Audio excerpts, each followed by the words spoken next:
नमस्कार, आप देख रहे हैं मुद्दा। मैं हूं आपके साथ उन्नति भटनागर। बात करेंगे बिहार की, क्योंकि बिहार में होने वाले चुनावों से पहले कांग्रेस कार्य समिति यानी कि CWC की बैठक में कांग्रेस अध्यक्ष मल्लिकार्जुन खड़गे ने बुधवार को जोरदार हमला बोला है। खड़गे ने उत्तर प्रदेश सरकार के हालिया आदेश का जिक्र करते हुए मुख्यमंत्री योगी आदित्यनाथ को निशाने पर लिया। इस आदेश के तहत उत्तर प्रदेश में जाति आधारित राजनीतिक रैलियों पर प्रतिबंध लगाया गया है।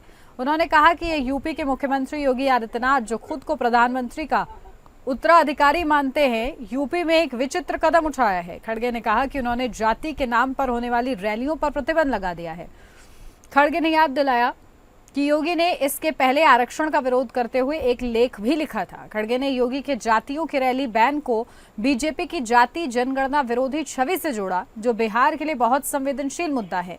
उन्होंने प्रधानमंत्री नरेंद्र मोदी से सवाल किया, एक तरफ हम जाति जनगणना की बात कर रहे हैं, दूसरी तरफ आपके मुख्यमंत्री उन लोगों को जेल में डालने की बात कर रहे हैं जो अन्याय के खिलाफ सड़कों पर उतरते हैं। जाहिर है कि इस प्रचार से बिहार के यादव, कुशवाहा और पासवान वोटरों को भड़काया जाएगा। खड़गे का यह निशाना महज एक व्यक्तिगत हमला नहीं, बल्कि बिहार के आगामी विधानसभा चुनावों में सामाजिक न्याय, आरक्षण और जाति की राजनीति को केंद्र में लाने की रणनीति है। लेकिन सवाल यह है कि क्या योगी के नाम पर खड़गे का ये दांव बिहार में कारगर साबित होगा? क्या ये एनडीए की एकजुटता को तोड़ेगा या महागठबंधन को मजबूती देगा? आज इसी पर चर्चा होगी कि आखिर ये जो दांव खेला जा रहा है वो कारगर साबित हो पाएगा। क्या ये एनडीए की एकजुटता को तोड़ देगा या महागठबंधन को और ज्यादा मजबूती देगा? तो ये बड़े सवाल। और क्योंकि देखिए बिहार में चुनाव नजदीक है और जैसे जैसे चुनाव नजदीक आ रहा है, तमाम हथकंडे जो हैं वो अपनाए जा रहे हैं राजनीतिक दलों की तरफ से। जाति का मुद्दा हो, वोट चोरी का मुद्दा हो, जीएसटी का मुद्दा हो, सब अपने अपने मुद्दे लगाते हुए नजर आ रहे हैं, कोशिशें करते हुए नजर आ रहे हैं।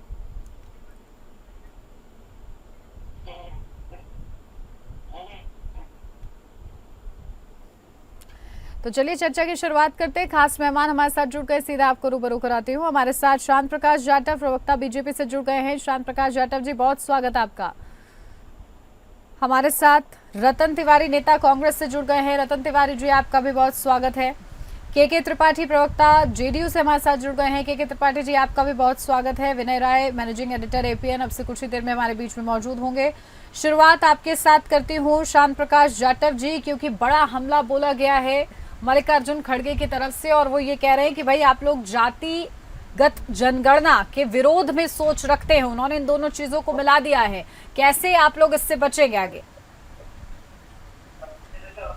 देखिए, मल्लिकार्जुन खड़गे जी या यूं कहें कि राहुल गांधी जी, वो चाहे पार्लियामेंट में स्पीच दें, चाहे कहीं सड़कों पर वो जो है रैलियों में अपना पक्ष रखें, वो हमेशा जाति को लेकर के जाति जनगणना करा के रहूंगा, जिस तरीके से वो डंके की चोट पे कहा करते थे कि जाति जनगणना करा के रहूंगा, उन्होंने उसको आधार बनाया। और जब सरकार ने जाति जनगणना की बात करी तो अब ये उस चीज से पीछे हट रहे।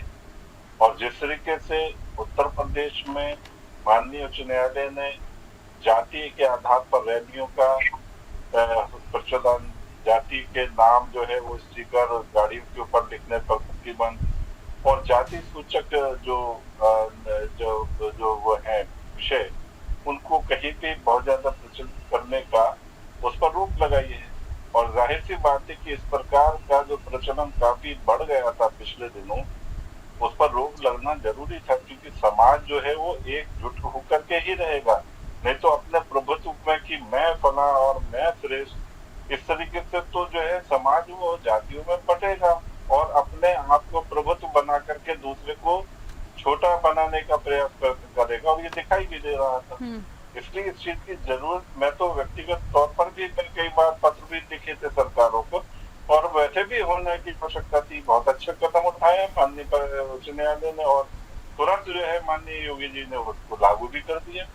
अब ये यहाँ पर उत्तर प्रदेश में जाति के आधार पर या धर्म के आधार पर काम नहीं होगा ना, आपको काम करना होगा विकास पर, और वह विकास जो है हमने करके दिखाया।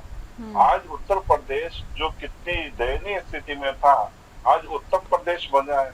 आज तमाम जो एयरपोर्ट बन गए, हाईवे बन गए हैं, तमाम इंफ्रास्ट्रक्चर बेहतर हो गया है, 100% लोगों को लाइट मिल रही है, जिनके पास मकान नहीं थे उनको पक्के मकान, लाइट रहित दिए गए हैं, शौचालय सबको 15 करोड़ शौचालय पूरे देश भर में और उत्तर प्रदेश में सभी घरों में जो है शौचालय उपलब्ध है, जहाँ महिलाओं को शाम 6 बजे तक बाट जोनी पड़ती थी पहुंच जाने के लिए। तो इतना बढ़िया जो प्रशासन जो है उत्तर प्रदेश में योगी जी ने बनाया, वो डेवलपमेंट क्या था, वो जातीय धर्म देख करके सुविधाएं नहीं दी है, सबको जो है उसकी जरूरत के हिसाब से उन्होंने ये सब चीजें प्रोवाइड की और देश में 80 करोड़ लोगों को अन्न मिल रहा है फ्री ऑफ कॉस्ट। इसका बहुत बड़ी तादाद उत्तर प्रदेश को भी मिल रहा है। तो इस सब चीज का लाभ जो है वो जनता को सीधे तौर पर मिल रहा है। तो विकास अगर बात करनी होगी प्रदेश के विकास की, तो जाति के आधार पर नहीं, अपने कर्म के आधार पर, उसकी जरूरत के आधार पर, उसी को लेकर के हम पूरे देश में काम कर रहे हैं। मल्लिकार्जुन खड़गे जी जिन 2-3 राज्यों में इनकी सरकार रही, वहां इन्होंने जो वायदे किए वो पूरे नहीं कर पा रहे। कल मेरे पास में हिमाचल प्रदेश से शिकायतें थी, मैंने कल प्रधानमंत्री जी को पत्र भी लिखा कि कुछ लोगों को वहां पर मकान जो जिनके ढह गए हैं बारिश में, उनको मकान का मुआवजा नहीं मिल रहा है। तो हिमाचल प्रदेश सरकार जो वहाँ पर कांग्रेस की सरकार है, मैं समझता हूँ कि खड़गे जी को उस पर ध्यान देने की आवश्यकता है। जहाँ पर सरकारें हैं वहाँ पर जमीन बचाएं, जहाँ पर आप पिछले 30 साल से गायब है, नदारद है, वहाँ पर आपको कुछ नहीं मिलने वाला। तो जहाँ पर 3 राज्यों में सरकारें हैं, उन सरकारों को बचाने के लिए वहाँ पर काम करें। ठीक है, रतन तिवारी जी का भी रुख करेंगे, केके जी का भी रुख करेंगे, लेकिन विनय राय जी हमारे साथ जुड़ गए हैं, मैनेजिंग एडिटर हैं ओपीएन से।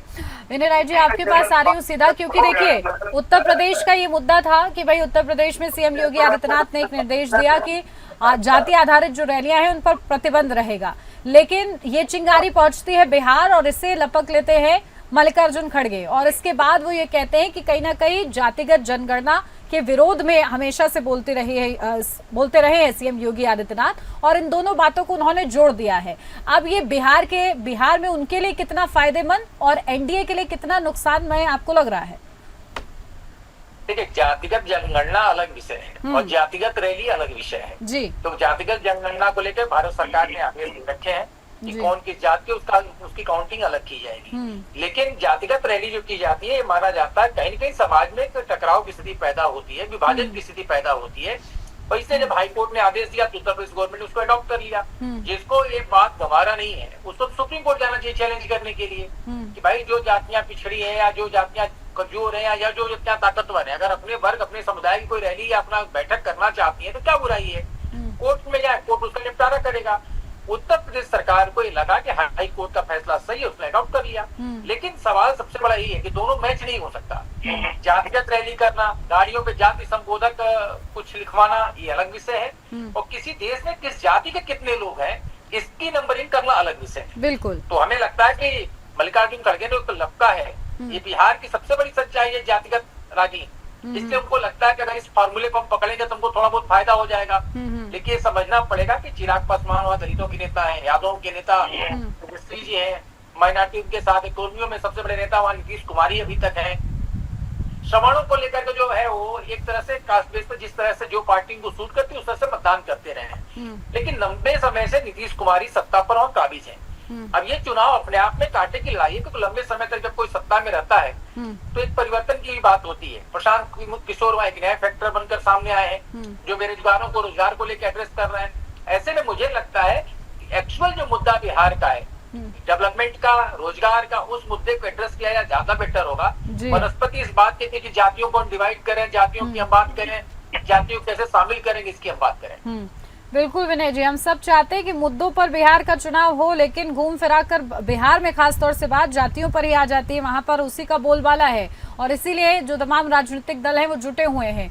आपके पास आ रही हूँ केके त्रिपाठी जी, क्योंकि जेडीयू किस तरीके से स्टैंड ले रही है, क्योंकि देखिए सीडब्ल्यूसी की बैठक हो रही है और एक के बाद एक निशाने एनडीए पर साधे जा रहे हैं। जेडीयू किस तरीके से स्टैंड लेते हुए एनडीए को मजबूती देगी आने वाले समय में?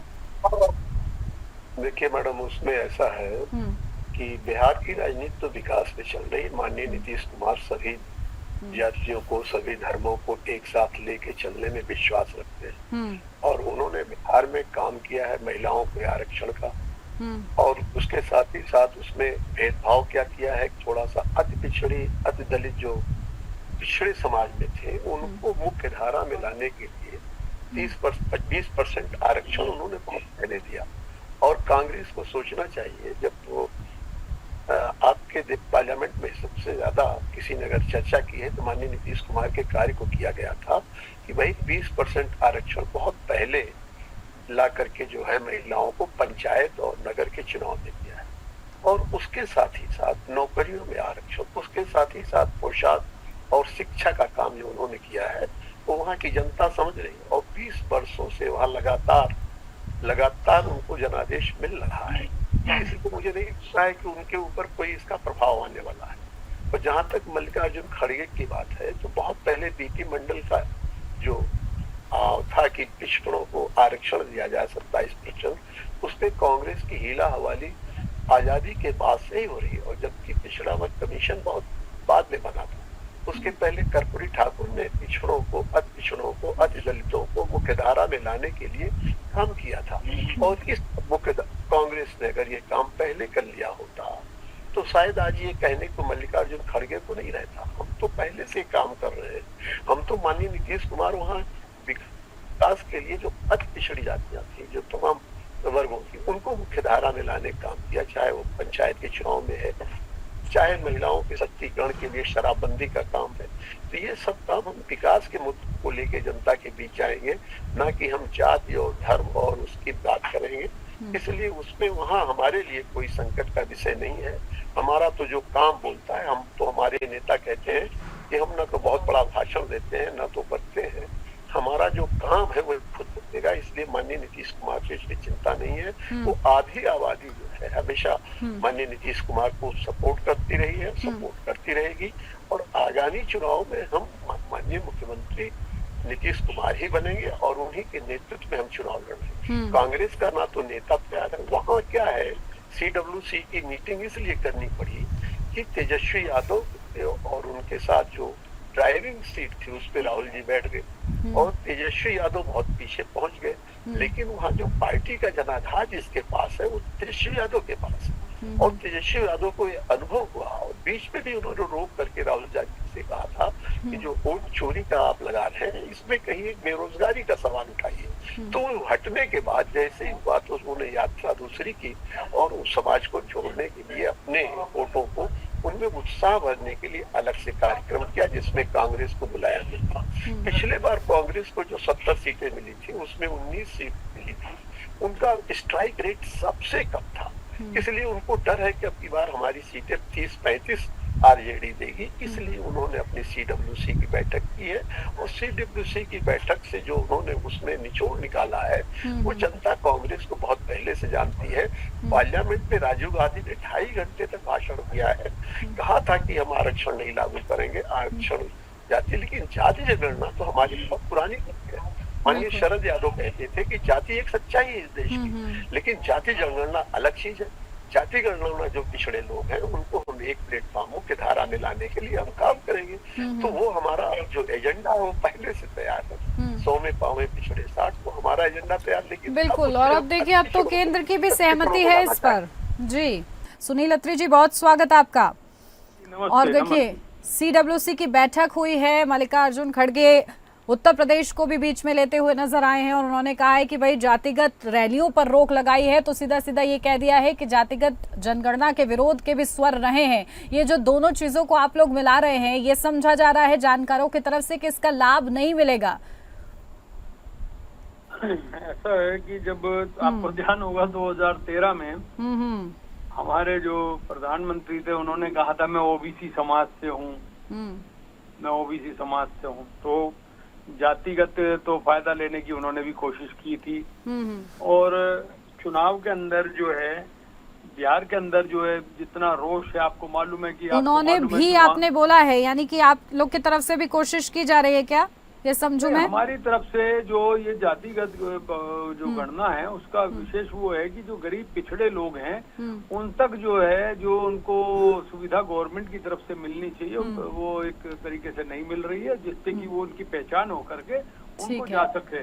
ठीक है, बहुत से लोग ठीक है, मैं इंटरप्ट वैसे करती नहीं हूँ, लेकिन आपने बोला कि उन्होंने भी फायदा लेने की कोशिश की, इसलिए मैंने आपको काउंटर किया। जी अब आप पूरा कीजिए। जी, बहुत से लोग ऐसे भी हैं जो पिछड़े नहीं है लेकिन उसका वो लाभ उठा लेते हैं जाकर के। आपने देखा होगा कई बार मेडिकल में, आईएएस में भी कई ऐसे आपको मालूम है कि वो पकड़े गए फिर बाद में टर्मिनेट हुए। तो इस तरीके से नीचे स्तर पे बहुत सारे ऐसे लोग हैं जो मतलब इसका फायदा उठा रहे हैं। और जातिगत गणना जो है वो बहुत जरूरी है ये देश के लिए। और अब ये हमेशा से होती रही है, हर 10, 15, 20 साल में कितने जिंदा हैं, कितने मरे हैं, उसका वो भी आ जाता है रिकॉर्ड, किस जाति से हैं, कितने लिंग हैं, कितने पुरुष है, कितने महिला है, वो भी एक आंकड़ा सामने आ जाता है। तो उसमें बहुत खाली जाति की गणना जो है वो इस पिछड़े की नहीं, उसमें बहुत सारी और भी कॉलम्स होते हैं जिससे देश को जो है पता चलता है कि हमारी जनसंख्या कितनी है। और इसमें स्त्री और पुरुष का जो लिंग का जो भेद आ रहा है वो जो है वो सारा इसमें क्लियर होता है, ऐसी बात नहीं है। लेकिन मल्लिकार्जुन खड़गे ने सीएम योगी का इतना जिक्र किया क्यों, ये नहीं समझ आ रहा है सुनील जी। क्योंकि ये समझा जा रहा है कि आखिर ये कहने का मतलब कि प्रधानमंत्री के उत्तराधिकारी वो खुद को समझ बैठे हैं, क्या इन सब का उद्देश्य क्या है इसके पीछे? ये कोई राजशाही तो है नहीं कि कोई उत्तराधिकारी समझेगा, ये तो जनता जिसको वो चाहेगी वो होगा। उत्तराधिकारी का क्या होता है? लेकिन बोला खड़गे जी ने बोला है ना, इसीलिए मैं बोल रही हूँ, खड़गे जी ने ये बोला है। आप देखिए, आप मेरी बात सुनिए, आप सवाल कर रहे हैं, आप जो है मतलब बीजेपी की तरफ से तो नहीं है, ऐसा तो नहीं लग रहा मुझे। अरे भाई, आपके अध्यक्ष ने ये बात बोली है, मैं तो सिर्फ दोहरा रही हूँ पूरा। आपने शायद नहीं सुना क्या उन्होंने क्या बोला? नहीं, प्रधानमंत्री जो है। अच्छा, आप अपडेट नहीं है फिर, ये मैं मानूं। नहीं, प्रधानमंत्री जो है खुद ही कानून बनाते हैं, खुद ही तोड़ते हैं। 75 साल पे उन्होंने जितने भी थे मुरली मनोहर जोशी, अडवाणी वगैरह सब रिटायर करके मतलब भगा दिए थे, मतलब भगा दिया, भगाना शब्द यूज कर रहा हूँ मैं आपको। और खुद 75 के हो गए तो कुर्सी पे जम के बैठे हुए हैं। तो नैतिकता तो इनमें है ही नहीं। और चुनाव जो है वो जो है आयोग का आपको मालूम ही है, चुनाव आयोग जो चीज प्रिंसिपली सही नहीं होती है वो कभी व्यवहार में नहीं आती है। तो चुनाव आयोग पर भी हमेशा उंगलियां उठती रही हैं, उठती रहेंगी, आगे भी उठती रहेगी। क्योंकि चुनाव आयोग का जो चयन होता था वो 3 जने होते थे, एलओपी, प्रधानमंत्री और चीफ जस्टिस। इन्होंने चीफ जस्टिस को साइड कर दिया, मतलब निकाल के बाहर फेंक दिया और अपने 2 आदमी ले आए। तो ये कितने अपने देख रहे हो कि चुनाव आयोग भी कितनी बेशर्मी से जो है काम कर रहा है, कैसे कैसे बयान देता है। तो देश में जो है लोकतंत्र की हत्या हो रही है एक तरीके से। अब बात छोटी छोटी पकड़ी जाती है, जी मल्लिकार्जुन ने ये कह दिया, उसका ये मतलब था, उसका ये मतलब था। अरे भाई, आप ये देखिए ना कि अब आपने ट्रंप का भी देखा होगा, कल उसने कितना मतलब एक तमाचा मारा है हमारे प्रधानमंत्री मुंह पे, उन्होंने जवाब भी नहीं दिया उसका कि टेलीप्रॉम्प्टर से तो नहीं बोलता मैं। अरे यार, मतलब हर तीसरे दिन इनकी बेइज्जती कर देते हैं। मोदी को जन्मदिन की शुभकामना थी, वो तो यार सब देते हैं एक दूसरे को, जिससे पड़ोस में बनती है नहीं बनती उसको हम भी देते हैं। लेकिन ये लोग, आप लोग जिस तरीके से इसको कैजुअल ले लेते हैं वो ठीक नहीं है, क्योंकि फिर उन लोग को भी मुद्दा मिल जाता है कि भाई मन से ऐसे ऐसे गालियां आप लोग अशोभनीय भाषा का प्रयोग करवा लेते हैं। ठीक है, जाटव जी आपके पास आ रही हूँ, क्योंकि देखिए आप लोग केवल यही मुद्दा समझ रहे हैं कि भाई जीएसटी रिफॉर्म्स आ गए तो आप लोग सोच रहे हैं कि नहीं एक अच्छा मुद्दा है। लेकिन बिहार में आप लोग के लिए चैलेंज ज्यादा है, क्योंकि वोटर अधिकार यात्रा निकाली गई है, वोट चोरी के गंभीर आरोप लगे हुए हैं और इस बीच अब उन्होंने जातिगत कार्ड भी खेल दिया है, तो आप लोग के लिए चैलेंज बढ़ गया है। अब आप एक चीज बताएं, जिस तरीके से इन्होंने वोट चोरी का आरोप लगाया, कहीं एक भी जगह पर इन्होंने कोई मामला तो दर्ज कराया नहीं, ना तो इलेक्शन कमीशन में ही दर्ज कराया, ना किसी कोर्ट में गए। केवल ये मात्र सड़क पर वोट चोर कहते हैं और निकल जाते हैं। अरे आपको तो नेशनल हेराल्ड चोर कहा गया है, आपने जमानत ले रखी, आपसे बड़ा चोर कोई है ही नहीं। आपके तो जो है ना भगोस चोरी का जो नाम जो है वो आपके साथ जुड़ा हुआ है, आपसे बड़ा तो चोर है नहीं। जीप चोरी, जो जीप कांड जो किया था जवाहरलाल नेहरू जी के समय में, वो जो है ना आपने उसमें चोरी की थी, उससे बड़ा कोई चोर नहीं, आपसे बड़ा कोई चोर नहीं। तो ये बेसिकली किसको कहना चाह रहे हैं, ये तो खुद स्वयं चोर है। और ये अपने दामन को तो क्लिक नहीं रहे। किस तरीके से कॉमनवेल्थ गेम में इन्होंने चोरी करी, किस तरीके इन्होंने जो है ना कोयला घोटाला किया, कोयले की उसमें चोरी करी, वो सब मामले जो है ना आपके जो है तमाम सांसद और तमाम मंत्री जो है वो जेल गए, आपकी सरकार गई। आप किस चीज की बात कर रहे हैं? बेकार में आप बगैर किसी तर्क के आप जिस तरीके से मुद्दे उठा रहे हैं, और आज मुद्दा कोई नहीं है तो बेतुकी बातें, गलत तरीके से अपशब्द बोलना है, भाषा की मर्यादाओं को तोड़ना है, और मजबूरी में हमें भी उस भाषा पर आना पड़ जाता कई दफा, जिस पर हमारा आने का कभी भी कोई न मन होता है, ना ही हमारी कोई शैली है। हमने देश के अंदर विकास के काम किए हैं, ईमानदारी से किए हैं, और जिस तरीके से अभी कमलेश त्रिपाठी जी ने बताया। ठीक है, लेकिन जाटव जी इसकी आप लोग के पास क्या काट रहेगी? क्योंकि अब वक्त कम है, इसलिए मैं चाहती हूँ कि सबको सुन लूं। तो अब इसकी आप कार्ड क्या समझ रहे हैं कि भाई ये जो कार्ड खेला गया है मल्लिकार्जुन खड़गे की तरफ से, आप लोग किस तरीके से इसे डिफेंड करेंगे? मेरे से पूछ लेंगे? जी जाटव जी, जल्दी से एक लाइन में, फिर आ रही हूँ केके जी और फिर रिमार्क लूंगी विनय जी से। मल्लिकार्जुन खड़गे जी, हाँ मैं बताऊं, मल्लिकार्जुन खड़गे जी को कोई सीरियसली नहीं लेता और ना ही राहुल गांधी जी को कोई सीरियसली लेता है। हम बहुत अच्छा काम कर रहे हैं बिहार में और हम उस काम के आधार पर जीतेंगे। जनता को जो सुविधाएं देनी है अनवरत चलती रहेंगी और बेहतर बिहार बनेगा। ठीक है, के त्रिपाठी जी, सबका साथ सबका विकास फॉर्मूला अपनाएंगे या जातियों का विकास, क्योंकि बिहार में वो चलता है, क्या प्राथमिकता? देखिए, हमारी प्राथमिकता सबका साथ सबका विकास रहेगा। और दूसरी चीज ये जो है, हम अपने काम के जो हमने काम किया हम उस पर वोट मांगेंगे, हम विकास के नाम से वोट मांगेंगे। चाहे वो सड़क का मामला हो, चाहे शिक्षा का मामला हो, चाहे स्वास्थ्य का मामला हो, हम इन मुद्दों को लेके जनता के बीच जाएंगे। हमने जो काम किया है हम उन जनता को बताएंगे, इसलिए हमारे साथ कोई दिक्कत नहीं है। और ये तो कांग्रेस का 104 लगभग 1940 में वहाँ पे CWC की, अब बिहार की याद आ रही। अरे बिहार को तो याद बहुत पहले कर लेना चाहिए राहुल गांधी को। और जहाँ तक मैडम SIR का मुद्दा है, वो जमीन स्तर के लिए कहीं कोई सपोर्ट नहीं मिला है।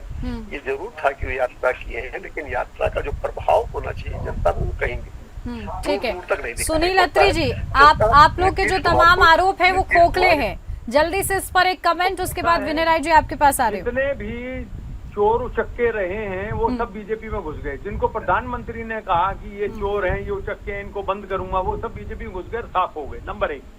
नंबर 2, बिहार की जनता जो है, प्रधानमंत्री 1,25,000 करोड़ की घोषणा करके आए थे। अब बिहार की जनता जो है उसका हिसाब मांग रही है, भाई 1 रुपए 25 पैसे दिए थे या 1,25,000 करोड़ दिए, वो कहाँ खर्च हुए वो बता दीजिए, किसकी जेब में गए, तुमने भेजे थे या नहीं भेजे थे। 2 शब्दों में बात खत्म, बस, इससे ज्यादा कुछ नहीं कहना। जनता समझदार है, बहुत समझदार है।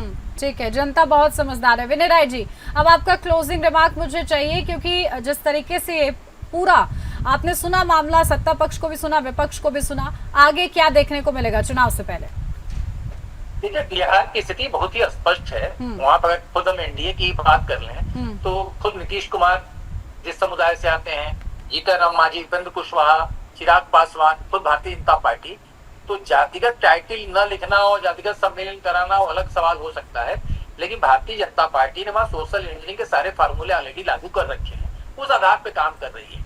और जहां तक हम कांग्रेस की बात अभी मैं सुन रहा था, उनके मन में सिर्फ एक सवाल है कि 75 साल बाद तो मोदी जी ने कहा हटने के लिए हट क्यों नहीं रहे। तो मुझे लगता है कि उनकी सारी स्ट्रेटजी मोदी जी के इर्द गिर्द घूम रही थी कि शायद 75 साल के बाद हट जाएंगे तो कोई गैप आएगा, उसको हम फिर घुराने की कोशिश करेंगे। तो ये भारतीय जनता पार्टी का इंटरनल मामला था, वो 75 साल के हो या 175 साल के बाद रिटायर, उनकी मर्जी है। लेकिन उनको लगता है कि संघ या बीजेपी से ज्यादा बेचैनी कांग्रेस के अंदर है कि मोदी कुर्सी छोड़ के हो रहा है। तो ये देखना अलग दिलचस्प है। आज भी मोदी को लिए क्या फिर सारी राजनीतिक ताने बाने को बुन रहे हैं। बिहार का चुनाव स्थानीय मुद्दे पर होना चाहिए, लेकिन वहां भी आप नरेंद्र मोदी को लेकर चल रहे हैं। तो सबसे बड़ा मुद्दा इसमें मोदी है। और जहां तक जातिगत फैक्टर का सवाल है, मुझे लगता है कि बड़ी कुल्लू लड़ाई होने वाली है, लेकिन जातिगत जो समस्याएं हैं किसी प्रदेश की, उसको आप इग्नोर करके नहीं चल सकते हैं। वो मुद्दे रहेंगे, उसके आधार पर मतदान होगा, उसी आधार पर टिकटों का बंटवारा होगा। अब खुद एनडीए के जो 4 पार्टनर अपने आप इस बात का पूरा संदेश आपको देते हैं।